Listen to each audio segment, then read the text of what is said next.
Hello, this is going to be a quick little video on temperature conversions. So you can see on the board behind me here, I have three formulas. The first formula I have, is the formula for calculating for Celsius. So Celsius equals F, that is Fahrenheit, minus 32 divided by 1.8. Over here we have Fahrenheit equals 1.8 times Celsius plus 32. And directly above me, we have what we call the universal temperature formula. It will solve whether we are trying to calculate for Celsius or Fahrenheit. And that formula is 9C equals 5F minus 160. So let's get into it. The first example I have calls for 70 degrees Fahrenheit to be converted to Celsius. So Celsius, 70 degrees, right? So I'm going to use my formula for calculating for Celsius. I'm going to plug that 70 in where the Fahrenheit temperature is, 70, minus 32, which equals what? It's going to be 38 divided by 1.8. Sorry. Divided by 1.8.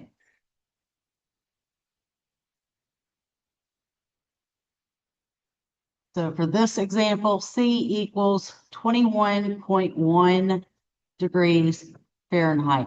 When it comes to temperatures, we generally only go one place past the decimal point whenever it comes out to a decimal answer. So I'm going to take that same equation or the same conversion of 70 degrees Fahrenheit, and I'm going to plug that in here with the universal formula so you can just see how that looks. The big difference here is we have two formulas that are fairly simplified and don't require a whole lot of math. Whereas the universal formula is going to require just a little bit more math as you're fixing to see. So it's going to be a matter of your preference. Would you like to memorize two formulas and do a little less math? Or do you want to memorize just the one formula and you don't mind doing the math? So it's, again, preference, whatever you're comfortable with. So again, in our scenario, it was 70 degrees and we are trying to convert that to Celsius. So I'm going to plug the 70 in to my formula where the F is, because that is representative of the Fahrenheit, right?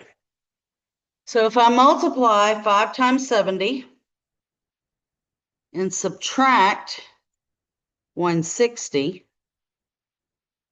I'm left with 190, right? And I need to pull that 9C down so I can finish doing my math. Well, at the moment, I still got to get to C. That is my Celsius. And it is currently being multiplied to the number 9. So that means I need to divide by 9. And what I do on one side of that equal sign, I have to do on the other side, right? So 190 divided by 9.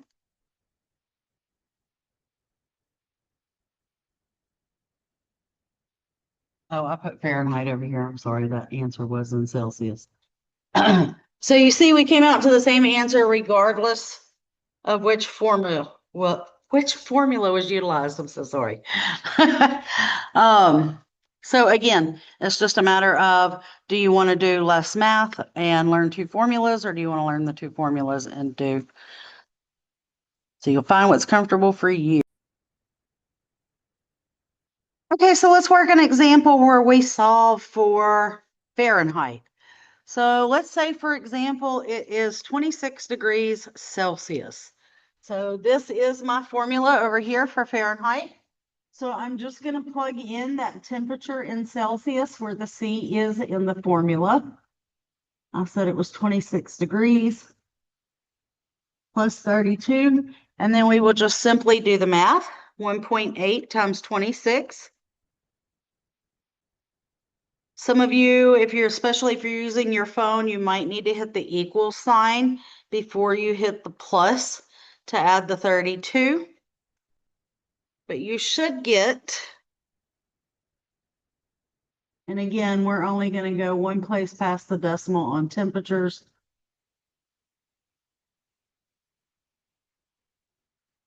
And we get 78.8 degrees Fahrenheit. So again, just in case you happen to be one of the people that prefers the one formula over the two different formulas, let's look at that same example of 26 degrees Celsius. So this time we'll do 9 times 26 equals 5F minus 160. First thing we need to do is the math that is able to be performed. So 9 times 26 is 234. Equals 5F minus 160. The next thing we've got to do is try to isolate that F. And we've got a lot of things happening on that side of the equal sign. So the first thing I want to do is get rid of this 160. And again, what I do to one side of the equal sign, I must also do to the other side of the equal sign. So I'm going to add 160 to that 234. We get 394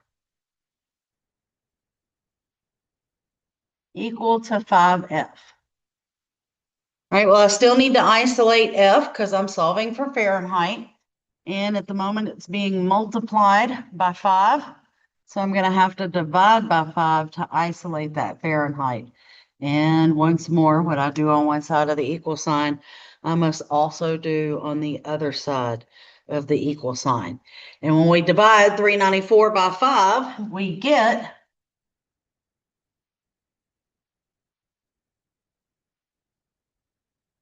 the same answer. Oops, sorry about that. But that is the same answer, 78.8 degrees Fahrenheit. Going to work one more example in each direction, one more for Celsius, one more for Fahrenheit. So give me just a moment to get reset for our next example. Okay, so we're going to do another example solving for Celsius. Let's say that it is 3 degrees Fahrenheit, right? It's a cold, cold day somewhere very north of central Louisiana.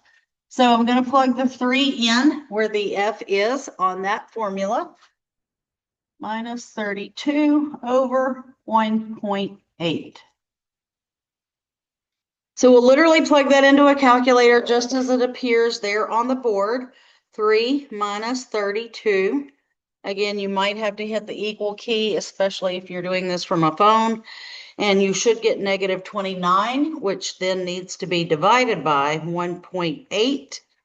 And we get, remember, we're only going one place past the decimal, negative 16.1 degrees Celsius.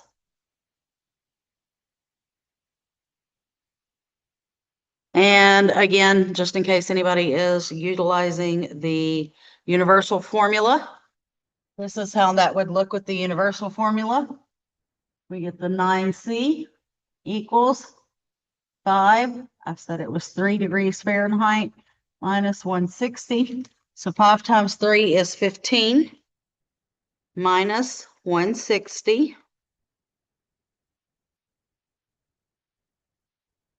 gives me 9C equal to negative 145.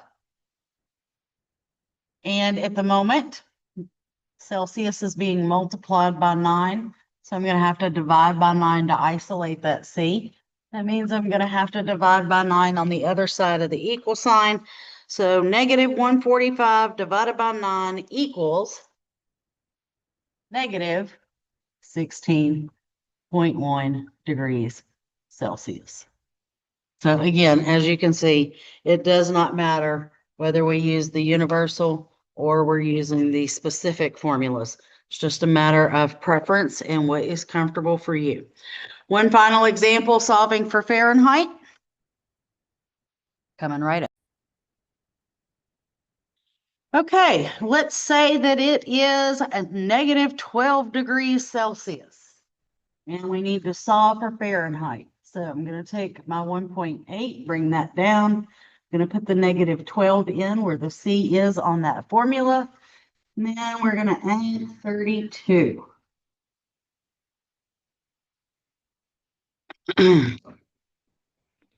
This can get a little tricky if you do not have a calculator that has the plus minus key on it. So we're going to need to do 1.8 times, punch in 12, and if you have the plus minus key on your calculator, you want to hit that to notate that that 12 is negative. We're going to hit the equal sign, gives me negative 21.6, and then I need to add the 32, which then brings me to 10.4.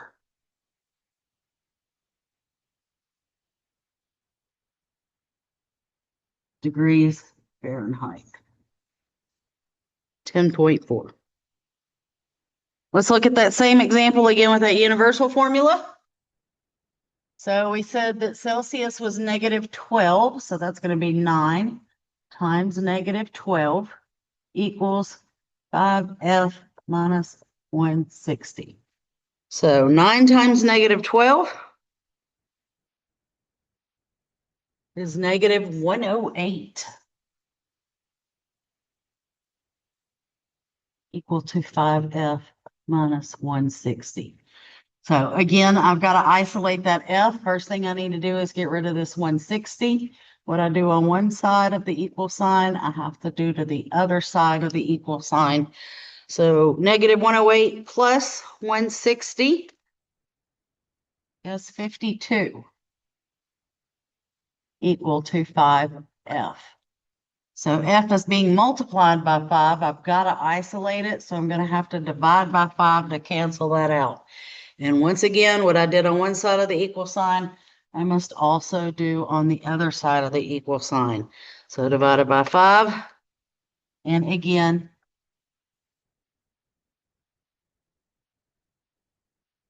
I get the same answer, 10.4 degrees Fahrenheit. So I hope this video has helped you out with temperature conversions. Give me just a moment. We're going to address time conversions real quick before I conclude this video.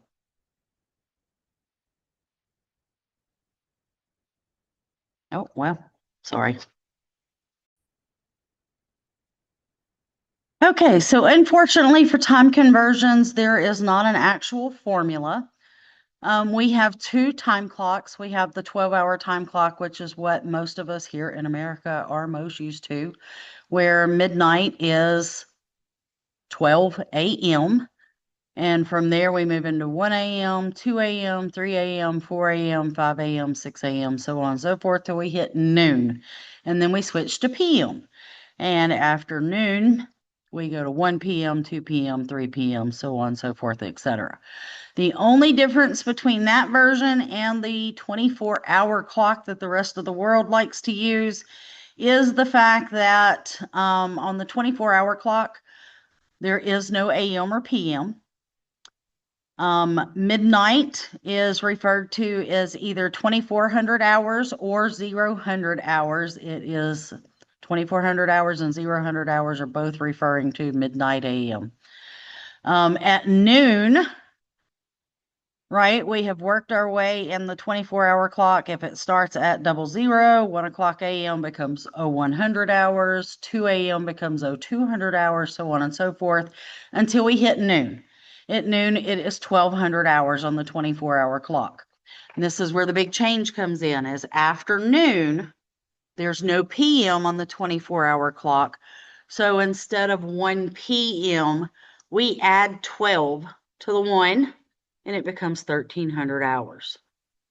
2 p.m., we're adding 12 to 2 p.m., becomes 1400 hours.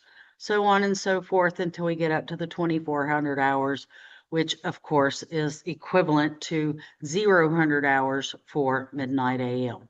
And that is the best explanation that I can provide to you for the 24-hour clock. It's also referred to as military time. And if this, unfortunately, if this explanation didn't quite help you out with it, feel free to Google it, YouTube it. I mean, there's 1,001 different explanations out there. So find the one that works for you that lets it really sink in. But as pharmacy technicians, we do have to be familiar with that 24-hour clock because a lot of the IVs and medication orders in a hospital are going to be based on a 24-hour clock timeline. Just helps to eliminate confusion over the AM PM difference, especially when it comes to that midnight hour and the noon hour. That's where we start getting into a lot of confusion with times. So again, I hope this has helped you out with temperature and time conversions. And until we meet again in another video, have a great day.